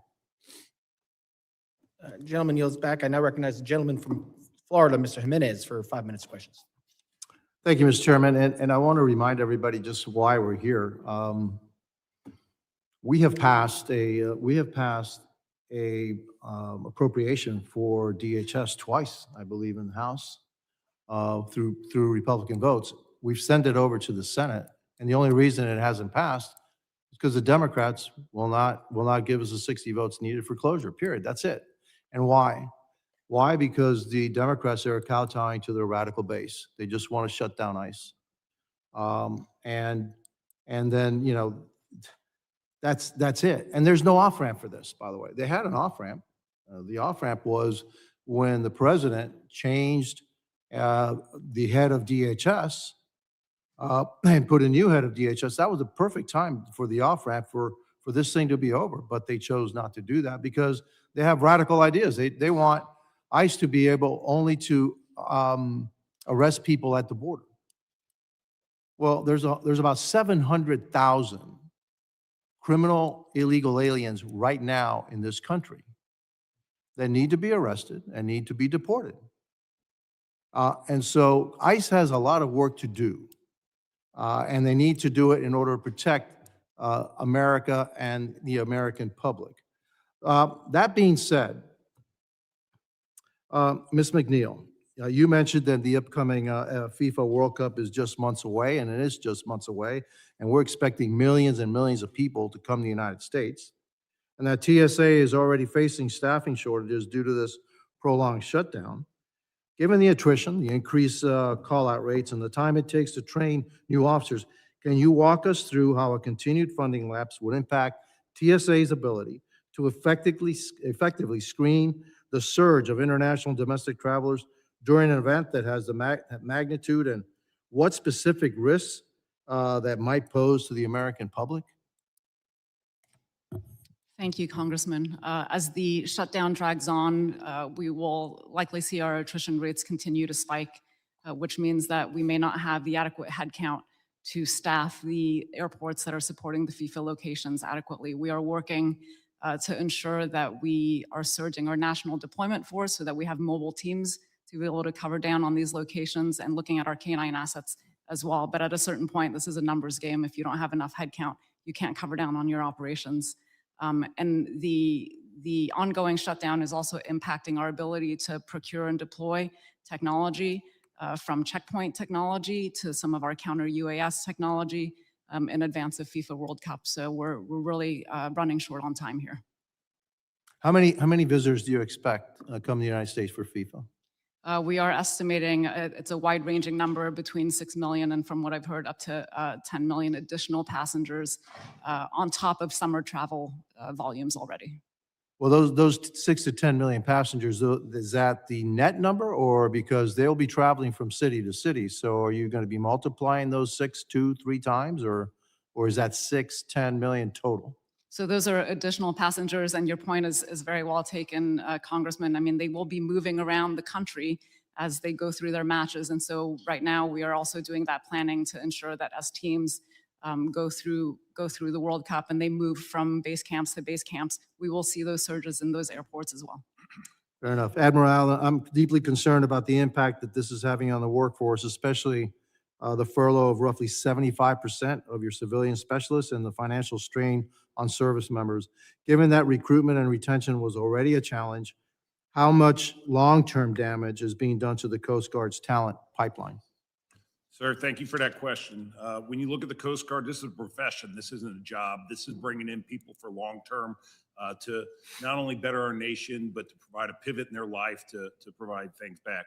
Right now, our attrition numbers are good, but they're looking at the other services who are being paid and know that they're going to be paid.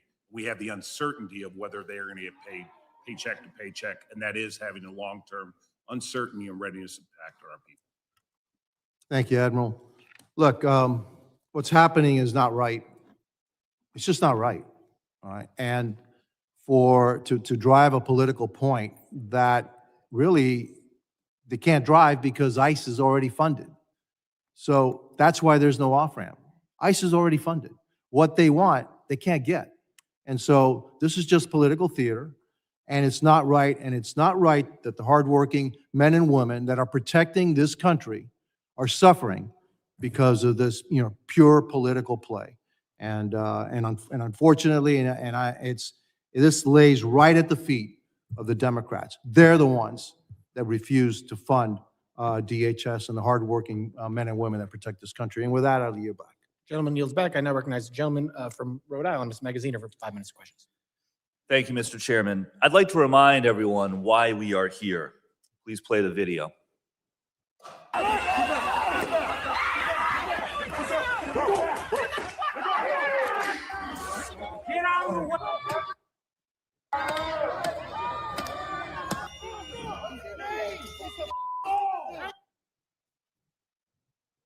This is video of what appears to be pepper spray thrown by a federal agent into Rafael Verraz's car. You okay, Mama? You okay?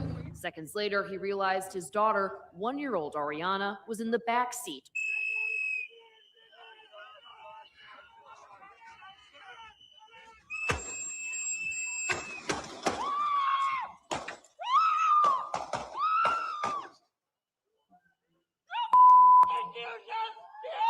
We spoke with school officials who were there saying that they consoled the boy's sobbing mother after ICE agents took her husband and son away from her after they returned home from school that day.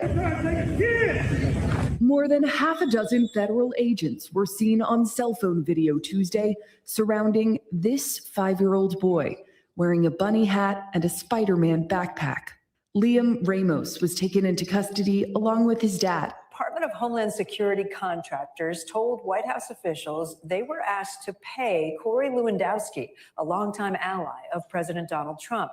In an undercover operation last year, the FBI recorded Homan, now the White House border czar, accepting $50,000 in cash after indicating he would help agents who were posing as business executives win government contracts in a second Trump term.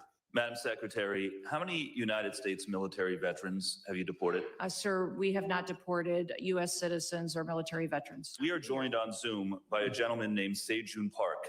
He is a United States Army combat veteran. You deported him to Korea, a country he hasn't lived in since he was 7 years old. This is why we're here. Because under the Trump administration, the Department of Homeland Security has been badly mismanaged. Complete chaos. Children, pregnant women, veterans, U.S. citizens locked up and deported for no good reason. 2 Americans murdered in the street in broad daylight. The workforce at CISA was gutted. FEMA funding wasn't going out to North Carolina and other parts of the country that needed it. And then there was abject corruption. Corey Lewandowski handing out taxpayer-funded contracts while allegedly demanding that he be paid success fees from those companies. Tom Homan taking $50,000 in cash in a paper bag from FBI agents. The American people are appalled and outraged by what is going on. And now the administration wants us to give them billions of more dollars with no guarantee that anything is going to change. Firing Kristi Noem is a good start, but it is not enough. ICE needs to act like every other law enforcement agency, with warrants, with badge numbers, with standards of conduct, and with accountability when those standards are broken. And we need laws to ensure that will happen, because otherwise it's not going to happen. Rosa DeLauro has a bill right now to fund the rest of the Department of Homeland Security except for ICE, to fund TSA, FEMA, the Coast Guard, all of it. And we can continue to negotiate the much needed changes to ICE in the meantime. Let's pass that funding now for those TSA workers, for those Coast Guard workers and contractors. Today, we could vote on this today and pass that funding.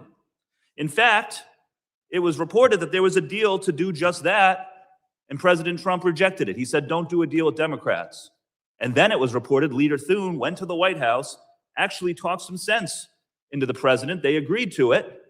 And almost immediately, the House Freedom Caucus on the far right came out against it. Enough. Let's fund TSA now. Let's fund the Coast Guard now. Let's pass this Delora bill. And we can negotiate over the much needed changes to ICE that the American people want and demand. But what we are not going to do is to continue to throw billions of dollars at ICE when there is no accountability, when they're pulling people from their homes without a warrant, harassing people, intimidating people who are exercising free speech, employing mass surveillance against United States citizens, killing United States citizens. We are not going to do that. We can fund the rest of Homeland Security today and make much needed reforms to ICE that the American people want and deserve. That is why we are in this situation. I yield back. Gentleman yields back. I now recognize the gentleman from Texas, Mr. Pfluger, for 5 minutes of questions. Thank you, Mr. Chairman. The reason we're here, despite a video with two people being shown on it, is not that. The reason we're here is because we didn't have a single hearing on border security while the ranking member was the chairman in 2021 and 2022. Not a single hearing. And yet 10 million people were let in under President Joe Biden. Where were the cries when Jocelyn Nungare was murdered?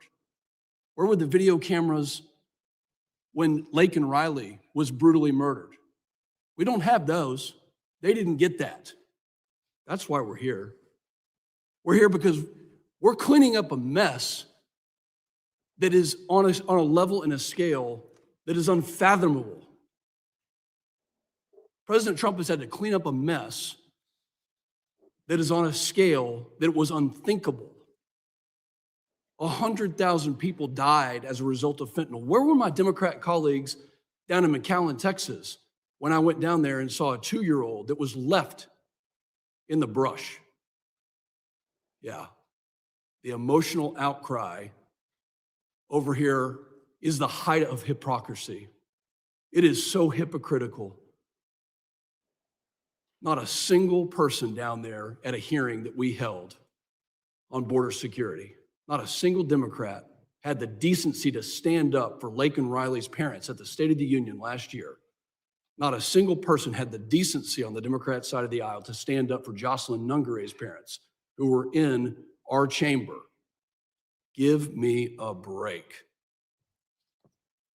We have a bipartisan agreed upon bill to fund all of DHS that was voted upon, and then the carpet was pulled out by Senate Democrats.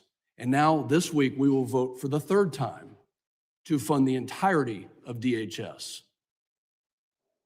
You want to know why people are leaving blue cities and blue states? It's because they don't believe in the rule of law. They don't believe in law and order. They don't believe in adhering to the laws that are on the books. Well, we do. And we believe in helping because we were there, even despite President Biden's complete wide open border and agenda to let millions of people into this country. We funded you. I wonder what our panelists would like to ask this side of the aisle for their no vote. I wonder what they'd like to say, knowing that there are agents right now who are struggling just to make a mortgage payment or to put food on the table, that there are TSA agents in their hometowns. I'd like to see the White House maybe take a move to say, if you vote no for DHS funding, you don't get the funding in your district. You don't get the funding in your state. I'd like to see that. Ms. McNeil, are there continued worries right now about terrorist threats on airplanes? Congressman, as we know, the aviation sector has always been a target of interest for terrorists. That has been, since the days of 9/11 and continues to be so. And so our vigilance is really critical, and especially during this heightened threat environment.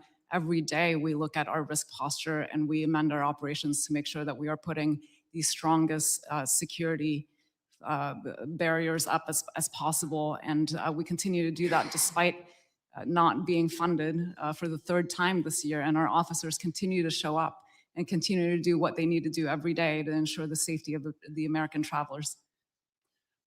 What do you tell your agents right now? Hang in there. Sorry you're not getting paid.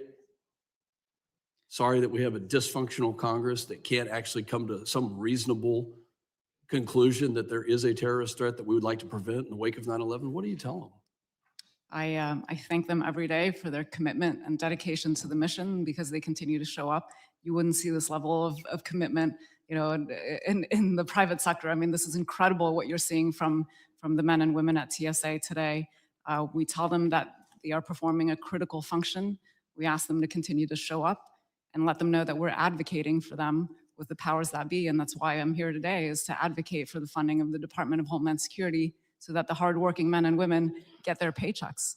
I wonder what my colleagues on the other side of the aisle do when they cross over into TSA. You know, what do they say, you know, to the agents? Do they say, sorry, I didn't vote for you to get paid, but keep us safe, you know? It's rhetorical, but please, I'll give you the last 5 seconds. Thank you, Congressman. I mean, what I'm hearing from our workforce is that what's happening to them is nothing short of cruel. And how do you respond to that? You know, it's just a really tough situation. There's no response, especially when we're leaving at risk a terrorist threat that is loud and clear that there are people out there that want to destroy this country, and now they're going to use this division with folks who don't have the courage to stand up and do the right thing, and I yield back. Gentleman yields back. I now recognize the gentlelady from Illinois, Ms. Ramirez, for 5 minutes of questions. Thank you, Chairman and Ranking Member. I want you to look at this board here. It says the Transportation Security Administration, TSA, be privatized. Right there, Project 2025. Until it is privatized, TSA should be treated as a national security provider and its workforce should be deunionized immediately. This is the recommendation of the Heritage Foundation in Chapter 5, page 134 of their Mandate for Leadership, better known as Project 2025. Mr. Chair, I know some of my colleagues would like to say that there's no correlation between the administration and the Heritage Foundation's plan, but Acting Administrator McNeil, didn't DHS announce on March 7, 2025, that DHS was ending collective bargaining for TSA officers? Yes or no? Yes, it did. Thank you. That's right. So when you're acting here like you give a darn about our TSA officers, stop with the hypocrisy. Mr. Chairman, I want to make sure that I ask unanimous consent to include into the record a press release by DHS entitled, DHS ends collective bargaining for TSA's transportation security officers. Without objection. Now, it's hard to believe that the Republicans' reluctance to fund TSA, despite 10 attempts by Democrats in the Senate, is not acting on the Heritage Foundation and Trump's administration's playbook to hurt workers and create conditions to privatize TSA. Because Republicans blocked DHS funding 10 times. Take a picture. It'll last longer so you can see it. Especially when Trump himself has demanded that Republicans reject funding the TSA, FEMA, Coast Guard, and CISA, all while his terror force, ICE and CBP, are beyond fully funded with 50,000 bonus sign-up contracts. Because instead of negotiating with Democrats to rein in ICE and CBP and ensure that workers in TSA, FEMA, CISA, and the Coast Guard receive their paychecks, they want to make sure to slap TSA workers in the face and send ICE agents who aren't getting paid to intimidate travelers, who are in fact getting paid, to intimidate travelers, stand idly behind unpaid TSA workers who are actually doing the work and inflict harm in our airports. As the administration consistently demonstrates, 1, there is no plan. 2, ICE has become a national paramilitary force intended to be accountable only to who? The president, not the people, which he feels he can deploy at his will, with or without masks, depending on how he's feeling that day. So Acting Administrator McNeil, given we see photos of ICE agents loitering at airports, what exactly is ICE's role at TSA checkpoints? What tasks are they performing that usually TSOs would be performing? Congresswoman, our ICE colleagues have helped us in some of the non-specialized screening functions at airports so that we can focus our TSA workforce on those specialized screening efforts. And they are helping us at airports where we are seeing long lines because those TSOs have not been able to report to work because cannot afford to do so. They cannot So they afford, are- okay, well, they thank are you, that's assisting enough. us. That's enough, let me reclaim my time. They can't afford to because we won't fund them, but we will certainly ask for more money for ICE. I want to make sure for the record, because we are limited on time, a couple questions that actually TSA agents and people back in our districts are asking is, how are ICE agents reducing passenger wait times at the airport? Because passenger wait times have not reduced. As a matter of fact, in some airports have increased as a result of now the terror of having ICE agents all over the place. I also want to make sure that we put on the record, what training have ICE officers received for these roles? It's my understanding they have no training for these specific roles, and that TSOs are not sworn law enforcement officers. So does any of the work that ICE is performing require a sworn law enforcement officer? I want to make sure that I end in saying this. DHS, as it stands, can't be reformed. It was created by Congress with a broad latitude to violate our rights under the pretense of security. But frankly, in this moment, no one feels secure under DHS. With the latitude that this latitude, TSA gathers and analyzes the data of billions of travelers, including biometrics. And not long ago, the administration and this committee irresponsibly defended private interests having access to our information. And I want to make sure that I make this clear. What they're doing with your information should scare you. There are corporations that have your information because TSA leadership is releasing that information under the guise of protecting us against domestic terrorism. This is exactly why not one more dollar for ICE, not one more dollar for CBP, and we have to fund TSA, but not at the expense of giving more money for corruption. With that, I yield back. Gentlelady yields back. I now recognize the gentleman from Texas, Mr. Luttrell, for 5 minutes of questions. Thank you, Mr. Chairman. Admiral Allen, thank you for your service, sir. Can you give me the role and responsibility of a merchant marine captain for the American public, please? Sir, the Merchant Marine is our force that provides the ability for us to move goods and services as a maritime nation. In times of war, they will actually provide the ability to move supplies and forces forward. So I'm assuming that that'll scuttle economic growth if we lose our merchant marine captains? Sir, could you say that again? That's what I'm saying. If we're losing our merchant marine captains because of a turnover rate, which you said 16,000, I believe? Yes, sir. So we have, what we're doing is new credentials are coming in. They either have to renew them or new ones. And that's 16,000 that we are backlogged right now with 300 coming in a day. Because I have a dear friend that reached out to me. He's a merchant marine captain, and he's up for his license is up for renewal. And his concern was like, I can't do this because DHS is shut down. My question about merchant marines is if there's a large enough delta where we're not paying our captains, they're going to have to go somewhere else to find work first and foremost. But then the new recruits are not going to come in because they're going to see what is happening. If we lose our merchant marine fleet, I'm assuming that's going to be a bad thing. Yes, sir. As far as the Coast Guard. Now, I was in Kerrville as well, and the flight crew that was out there conducted amazing operations and rescued over 230 people. And your rescue swimmers do amazing things off of each of our coasts. And they put themselves in positions that most likely sometimes when they jump in the water, they know they're not coming back. And I'm assuming our rescue swimmers are continuing to do their job, correct? Yes, sir. We continue to do national security missions and those missions affecting life and property. And so we do have our rescue swimmers out there every day responding. And that's a global footprint too, correct? Not just off our coasts? That's correct. Yes, And that lends itself to national security, correct? yes, sir. And Mr. Anderson, as far as CISA goes, at what point, if we don't have the ability to pay our employees and they start to leave, just as well as turnover, at what point will CISA be combat ineffective? Thank you for your question, sir. It's a continued risk that's evolving each and every single day. We have employees that are having to make the choice right now. We have employees that are single. We have one that's a single mother who's having to make the choice right now between continuing to care for her aging parents or continuing to care for her child and be able to pay her bills. That type of calculus for individual employees, they shouldn't have to make that type of burdensome choice between serving their nation and continuing to serve their families.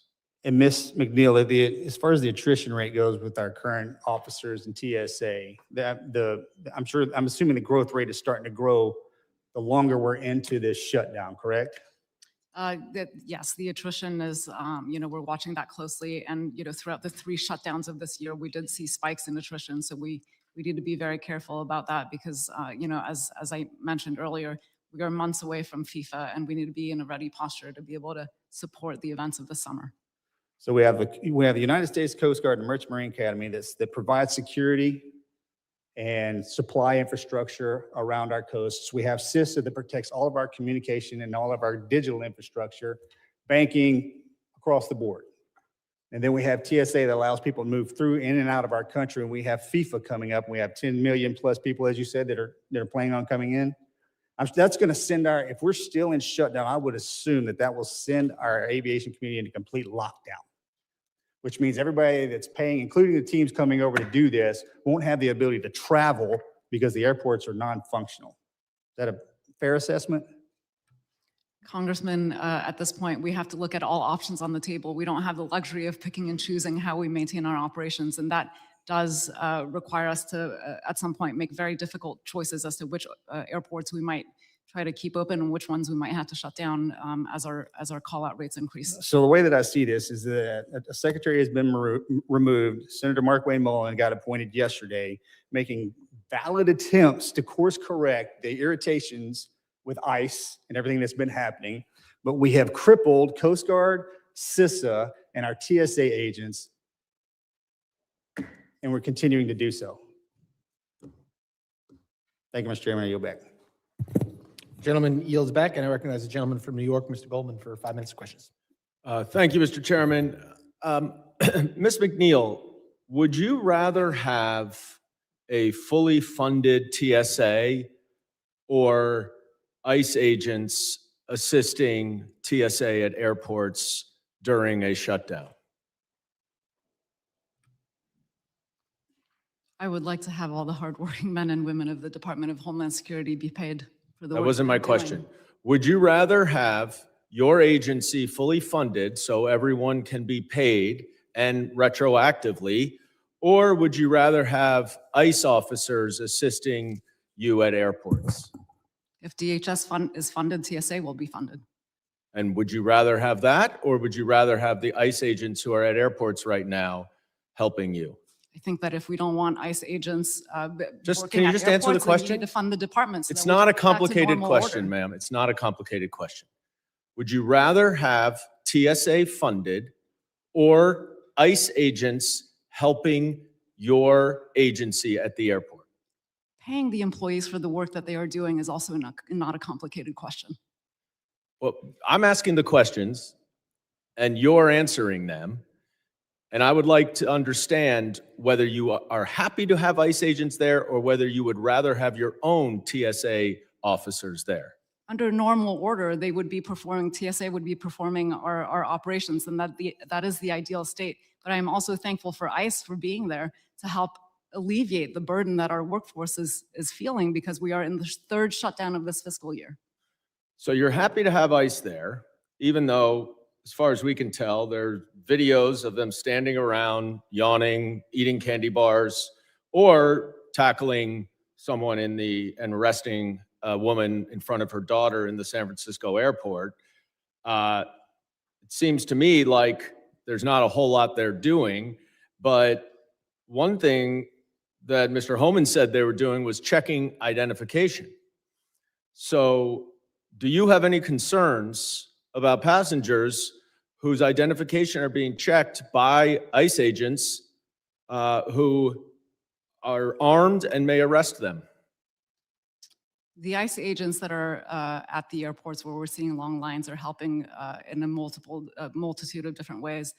The credential authentication machine at the travel document checker is one thing that they are helping us operate, and they are doing that under TSA protocols and standard operating procedures.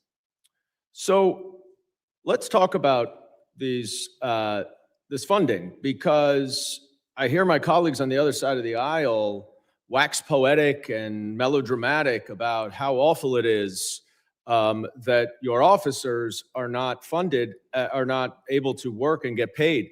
And I want to be very clear. I 100% agree with that. The problem is that it is the Republicans who have voted down TSA funding over and over and over again. And you don't have to take my word for it. Let's listen to Senator Kennedy on Fox News, if we could play the clip. The Democrats have offered to open up everything but ICE. Ted and I said, okay, let's accept their offer. And then at the same time, we would offer a bill for reconciliation where we don't need any Democratic votes to do whatever we wanted to do with ICE. And that way we're out of the shutdown and DHS is back open. We submitted that, Senator Thune submitted that to President Trump, as is his right. He said no deals with the Democrats. So we're back to square one. No deals with the Democrats. The Democrats offered to open up everything but ICE, but Trump said no deals with the Democrats. That is a Republican senator. And that is why we are sitting here today with none of your agencies being funded. And I am sorry that you have to deal with this. I am sorry you are having to get by with no funding, with people having to literally leave their job so they can take another job and get paid. That is absolutely unacceptable, and you are right to be frustrated, and I'm concerned about our Homeland Security. I am concerned about CISA. I am concerned about the damage it is causing. And that is why you ought to call your boss, President Trump, and tell him to take the offer that the Democrats made to fund all of your agencies. And I yield back. Gentleman yields back. Now recognize the gentleman from Oklahoma, Mr. Keene, for 5 minutes of questions. Thank you, Mr. Chairman. I wanted to look up the word obfuscate because I've been watching it play out all morning. The verb meaning to make something unclear, obscure, or difficult to understand, to conceal the truth, and frequently used in the context of communication or politics, to confuse, to cloud, to blur, to befuddle, to complicate, to mystify. I think many people remember the scene in The Wizard of Oz where the dog is pulling back the curtain and the man with the booming voice says, disregard the man behind the curtain pulling the levers and spinning the wheels. But everyone knew. It's almost like someone who pulls a fire alarm and then blames everybody else for the noise. Or the little kid that's caught with cookie crumbs on their face and says, no, it wasn't me. I don't know how, if a terrorist activity occurs, that you can wordsmith your way out of this in a few months. I would like to know how you can wordsmith your way out of this, because that's the reality. As Ms. McNeil, representing the TSA agents, as you have described, there has been 40 days, a lapse of funding. Brilliantly, the president has had to move for national security concerns, ICE agents to do the non-technical elements of screening. Because as you said, it takes 6 months for some of these screening elements to be fully understood to keep the American people safe at our airports. 40 days of no funding.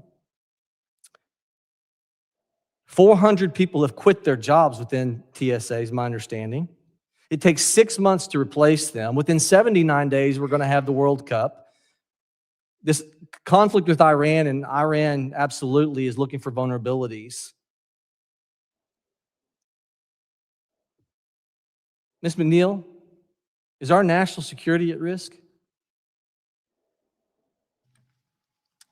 We are really concerned about the impacts of all of this on our security posture and our ability to maintain. I think the fact that we are able to maintain the way that we are today really speaks to the dedication of the workforce. But if this goes on much longer, it will have dire long-term impacts.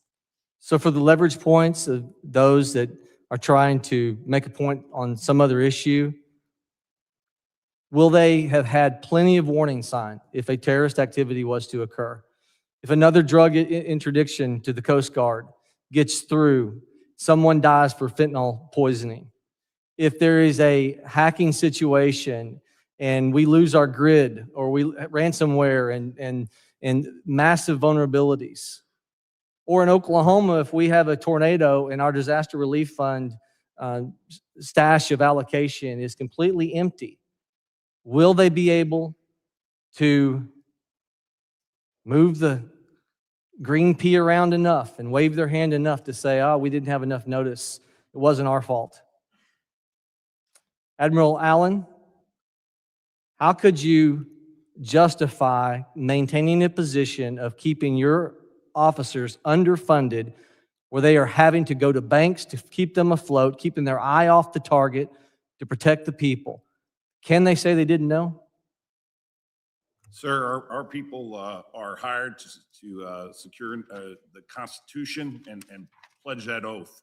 With that oath, the American people have given them a contract to pay them and make sure that they're going to be able to show up to work for every day.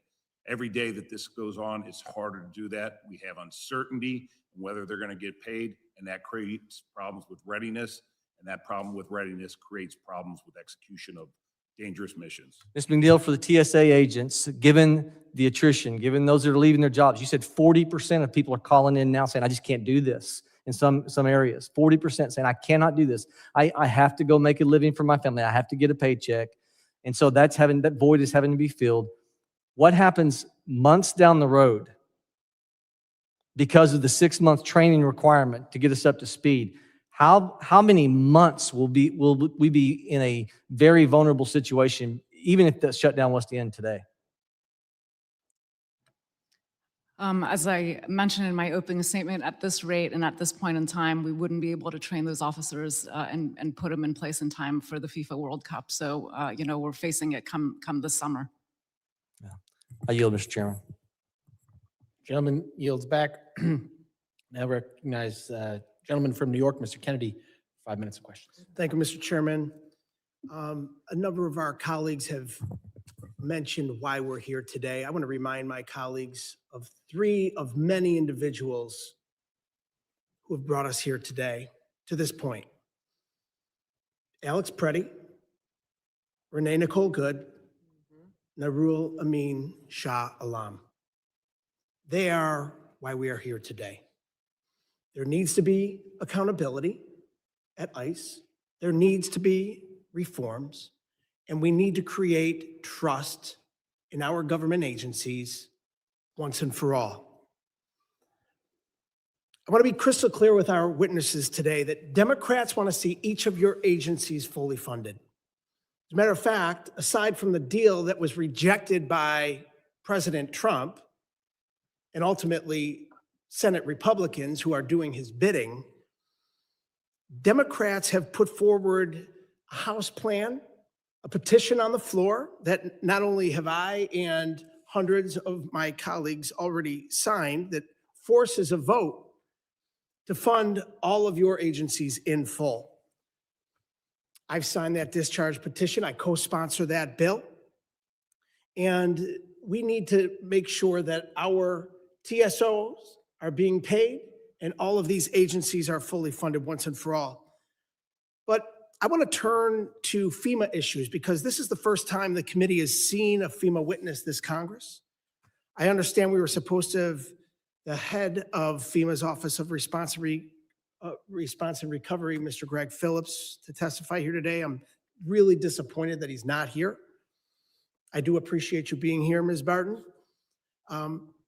I wanted to ask Mr. Phillips, along with my colleagues, about his election conspiracy theories, about his violent statements about former President Biden, or his deeply troubling, bigoted comments about immigrants, all of which, to me, makes him wholly disqualified to hold his position on its own, but all only to be outdone by his claims of being teleported to a Waffle House. It sounds to me that Mr. Phillips is wildly unfit for his role as head of FEMA Response and Recovery, and I look forward to seeing him here before this committee in person. And so, Ms. Barton, while a shutdown in many ways can put FEMA in a bind, FEMA has not been effectively up and running since this president was inaugurated on January 20th of last year. In February, Mr. Phillips testified before the House Appropriations Committee the following, quote, "A lapse in appropriations would result in the furlough of many FEMA employees, limiting the agency's ability to coordinate effectively and affecting disaster relief outcomes." Ms. Barton, your testimony today largely made the same argument that letting go of FEMA staff ties the agency's hands. How many employees does FEMA have at this moment? Hi, Mr. Congressman. We have, if you count the core staff, which is part of our team funded through the Disaster Relief Fund, it's about 10,000 people. And it gets to about 20,000 people is our full accounted for staff. I'd like a specific number. I've heard 17.5 from you earlier today. I've heard one of my colleagues say 22,000. We need a number, especially given the fact that 2,000 personnel have left since last year.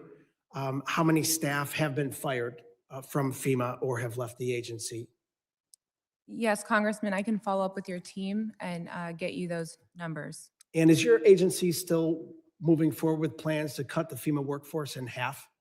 I'm not familiar with any current guidance as far as cutting the workforce by any sort of percentage. I do know that we have a new secretary who's been confirmed and sworn in, and we're looking forward to working with him. So it was reported in December of this past year that there were plans to cut the FEMA workforce in half. It's also been reported that the Trump administration has called for an entire FEMA disestablishment. The fact that FEMA should be totally done away with, which I absolutely disagree with, and I believe the American people disagree with as well, especially the states who are most impacted by catastrophic storms.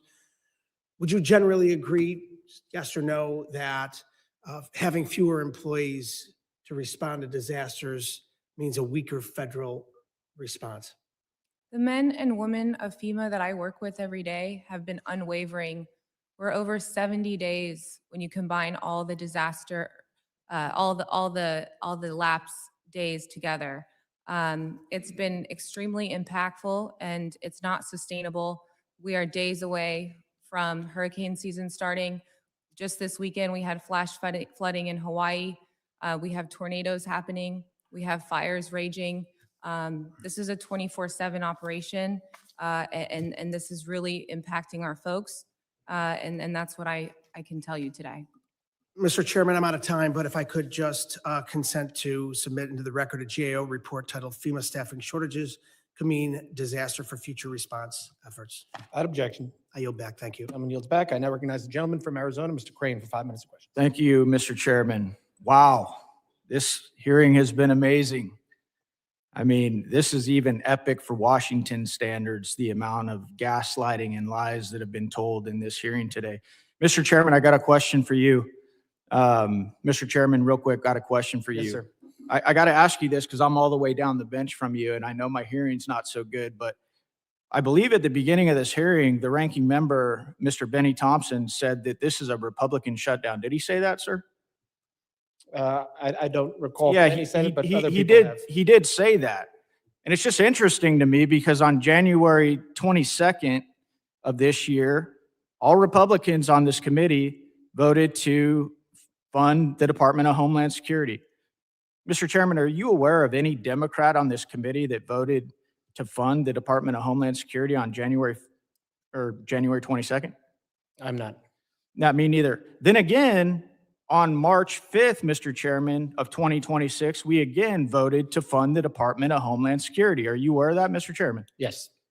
Are you aware of any Democrat that's sitting on this dais today that voted to fund the Department of Homeland Security? I'm not. Yet we continue to hear that this is a government, shutdown by the Republicans. I also want to ask the witnesses here today. Did you guys hear the ranking member say that? Ms. McNeil, did you hear? Yes or no? I believe so. Yeah, you did, because that's what he said. And this is what happens in Washington. It's not really about truth or facts. It's about narrative and who can get their narrative out. I just want to make sure you guys are tracking along with this hearing and you guys aren't, boondoggled or deceived by the Democrat Party here who's trying to act like this is a government shutdown. Mr. Correa, my friend and colleague on the other side, he actually said, no, it's TSA's fault, it's CISA's fault, it's FEMA's fault because you guys haven't asked for reprogramming or rearrangement of funds. Did you hear him say that, Ms. McNeil? You haven't asked for rearrangement of funds, right? I did hear him say that. What about you, Mr. Anderson? Did you hear that too? Yes, sir. Did you know it wasn't your fault that your employees aren't getting paid because you haven't asked for the rearrangement of federal funds? I was unaware of that fact, sir. What about you, Ms. Barton? Were you aware of that? I was also unaware. What'd that make you guys think when you heard my friend, Mr. Correa, say that it's your fault because you haven't asked for the rearrangement of federal funds? It's not them. It's not that they keep voting against the Department of Homeland Security. It's actually your fault.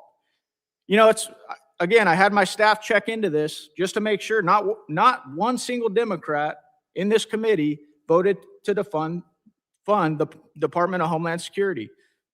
My colleague, Mr. Goldman, he said Republicans have voted not to fund TSA multiple times.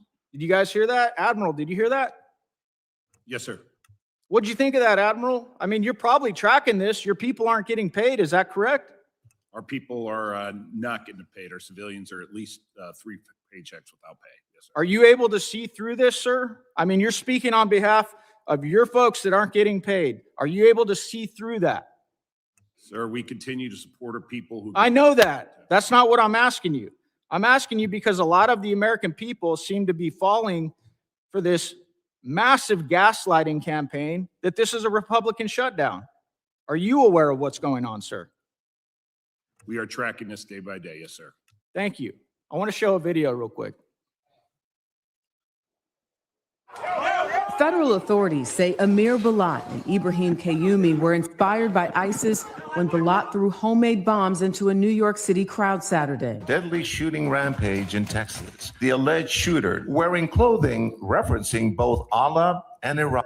Investigators say Ayman Muhammad Ghazali rammed his truck loaded with fireworks and chemicals into a West Bloomfield synagogue. The gunman who killed one person and injured 2 others at Old Dominion University have previously been convicted of providing material support to ISIS. This is what we're dealing with right now. Not a great time to have the Department of Homeland Security, whose job it is to protect American citizens, be shut down. And these are some of the Democrat quotes right here. Senate Minority Leader Chuck Schumer, we shouldn't shut the government down over disputes. He said that in 2018. Senator Mark Kelly in 23, a government shutdown would have serious impacts. Airports could have major delays. We can't let any of that happen. I want to close with this. I want to thank Ms. Barton and Mr. Phillips for coming to my district to try and help a forgotten city, Globe, in Miami, dealing with disaster relief. Thank you guys for coming out. They feel all the time like they get forgotten constantly. So thank you for trying to help folks in my district recover from the flooding that we've had. I yield back. Gentlemen, yield back, and we're going to take a brief 10-minute recess for a restroom break, including one for myself. So thank you. We'll be back in 10 minutes, quicker if everybody moves, all right? Thank you.